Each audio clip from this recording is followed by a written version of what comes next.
Hello दोस्तों, मेरा नाम सिद्धार्थ गुप्ता है। मैं न्यू दिल्ली इंडिया से हूँ। मेरा ISO 27001 की फील्ड में 17 साल का एक्सपीरियंस है। आज मैं इस वीडियो के माध्यम से आप सबको ये बताना चाह रहा हूँ कि ISO 27001 क्या है और इसका सर्टिफिकेट लेने की क्या प्रोसेस है। If you want to see this video in English, then check description box. I have given link of my English video also. Thank you. चलिए शुरू करते हैं। सबसे पहले मैं आपको एक जनरल ओवरव्यू दे देता हूँ। ISO stands for International Organization for Standardization. तो ISO जो है इसकी full form International Organization for Standardization है।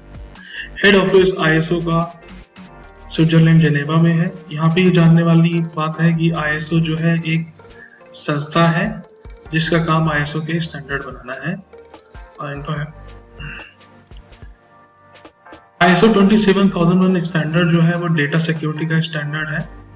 इस स्टैंडर्ड के को इम्प्लीमेंट करने का मकसद ऑर्गेनाइजेशंस का यही रहता है कि उनके ऑर्गेनाइजेशन में जो भी डेटा है वो सेफ रहे।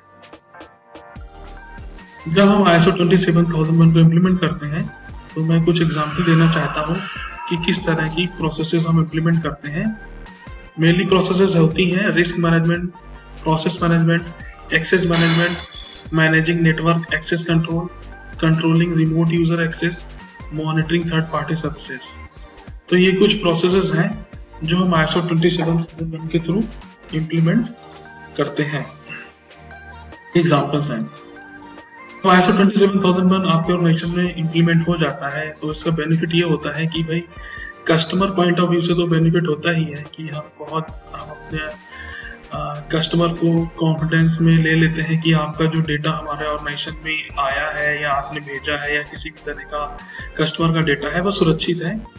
दूसरा, एम्प्लॉइज का मोरल हाई रहता है क्योंकि हर एम्प्लॉय चाहता है कि उनका ऑर्गेनाइजेशन एक अच्छा ऑर्गेनाइजेशन हो और ISO 27001 का इम्प्लीमेंटेशन या ISO 27001 का जो सर्टिफिकेशन है वो एक कॉन्फिडेंस बिल्ड करता है एम्प्लॉइज में भी। ब्रांड रिकॉग्निशन बनती है आपकी कंपनी की।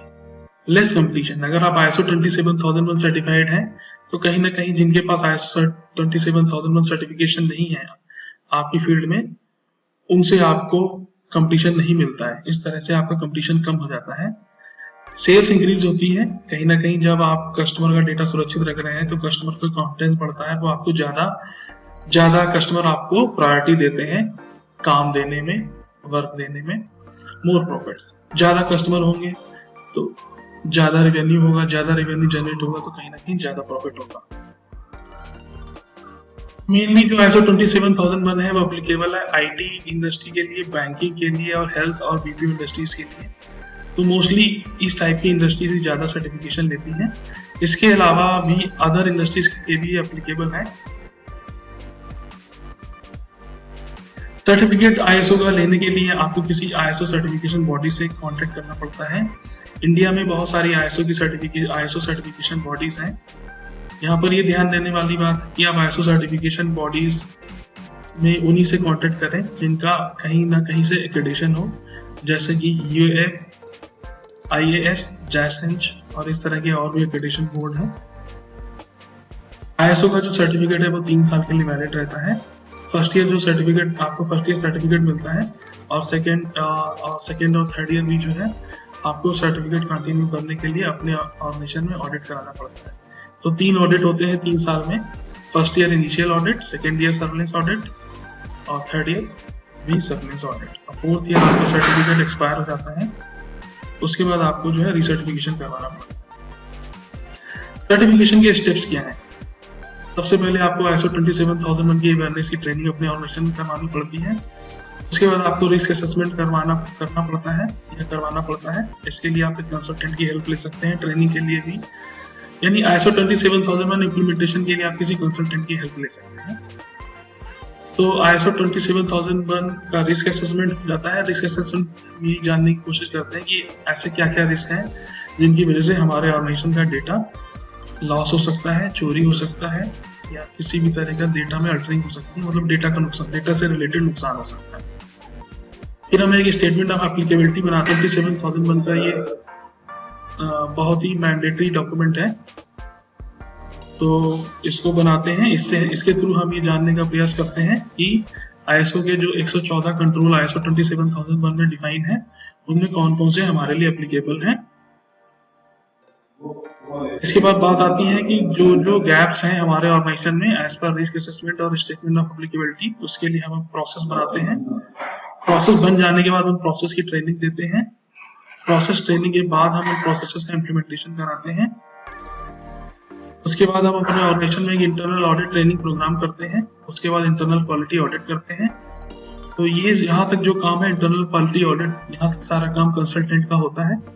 उसके बाद हम सर्टिफिकेशन बॉडी को इन्वॉल्व करते हैं। सर्टिफिकेशन बॉडी सबसे पहले स्टेज 1 ऑडिट करती है, फिर स्टेज 2 ऑडिट करती है, फिर सर्टिफिकेट का अगर स्टेज 2 ऑडिट में आपका सारा काम अच्छे से निपट जाता है, मतलब आपका सारा जो इम्प्लीमेंटेशन है वो आईएसओ 27001 के अनुसार अगर आपने अच्छे से कर रखा है, तो स्टेज 2 ऑडिट भी आपका जो है सक्सेसफुल हो जाता है, तो आपको सर्टिफिकेट का अप्रूवल मिल जाता है और आपको 10 से 15 दिनों में सर्टिफिकेट मिल जाता है।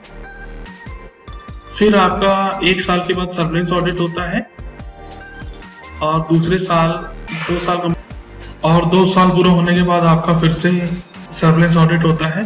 इस तरह 2 सर्वेलेंस ऑडिट की साइकिल होती हैं। उसके बाद 3 साल पूरा होने के बाद आपका सर्टिफिकेट एक्सपायर हो जाता है और उसके बाद आपको रीसर्टिफिकेशन के लिए जाना पड़ता है। इस तरह से ये 3 साल की साइकिल कंप्लीट होती है आईएसओ सर्टिफिकेशन की। तो दोस्तों, ये था मेरा वीडियो। अगर आपका कोई कमेंट हो या आपका कोई सवाल हो तो आप नीचे कमेंट करिए या सवाल पूछिए। मैं आपके सवालों का जवाब कमेंट्स के माध्यम से दे दूंगा और आप उनसे दिए गए नंबर पे कांटेक्ट भी कर सकते हैं।